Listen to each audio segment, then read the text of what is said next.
ప్రక్షాళన చేయడం జరిగింది. 1 రాజంపేట, 2 జమ్మలమడుగు, తర్వాత 3 కడప. ఈ 3 ఉన్నటువంటిది ఈ దినం ఎలాంటి డిపో కూడా లేనటువంటి ఈ యొక్క రాయచోటిని జిల్లా కేంద్రం చేసి మమ్మల్ని ఏం చేయాలనుకుంటున్నారని కూడా సందర్భంగా అడుగుతున్నాం. జేఏసీ ఆధ్వర్యంలో ఈ విధంగా ఉధృతంగా దినదినం కార్యక్రమాలు ముందుకు తీసుకెళ్తామని చెప్పి కూడా జేఏసీ తెలియజేస్తుంది. జిల్లా కేంద్రం ప్రకటించేంత వరకు మా పోరాటం కొనసాగిస్తామని తెలియజేస్తుంది.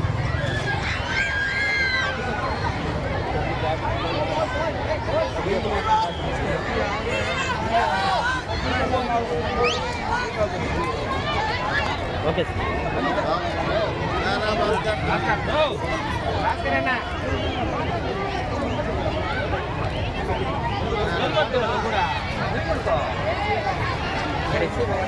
గౌరవ ముఖ్యమంత్రి గారికి సాధారణంగా విన్నవిస్తున్నాం.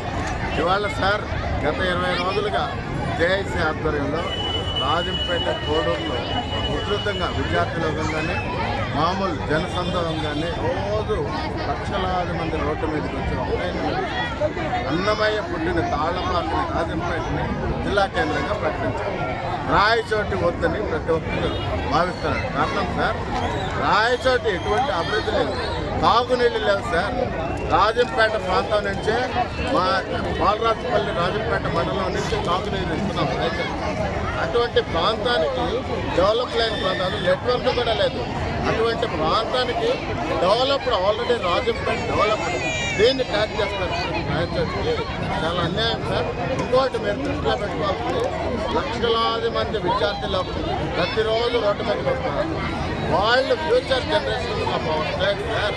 మరి మీరు ఎంత దార్శనికుడు, ఎంత ప్రపంచంలో కల్లా ఫ్యూచర్ ఇన్స్పిరేషన్ ఉండే నాయకుడు సార్. మీరు మీ విజన్కి గత పాలకులు చేసిన ఆ వ్యవస్థలన్నీ మీరు దారిలో పెడుతున్నారు. ఇక్కడ రాజంపేటను మాత్రం మీరు ఎందుకు మంచి మంది చూపేయట్లేదు. ఇక్కడ లక్షలాది మంది స్టూడెంట్స్, ఫ్యూచర్ జనరేషన్స్, వాళ్ళ తల్లిదండ్రులు ఆవేదన ఉండండి సార్. ఖచ్చితంగా వాళ్ళు చేసిన తప్పుని రెక్టిఫై చేయకపోతే వీళ్ళందరూ మన గవర్నమెంట్కి దూరం అయ్యే ప్రమాదం ఉంది సార్. ఖచ్చితంగా దీన్ని రెక్టిఫై చేసి మీరు సరిదిద్ది జిల్లాని అన్నమయ్య జిల్లాగా ప్రకటించాలి సార్. రాయచోటి తీసేసి మీ ఒక్క న్యాయం చేయండి sir. This is the genuine demand. దీన్ని తప్పక సాల్వ్ చేయండి. Thank you very much. Kadapa జిల్లాలోని మరిన్ని వార్తా విశేషాల అప్డేట్స్ కోసం మా SCN న్యూస్ ఛానల్ను తప్పకుండా చూడండి.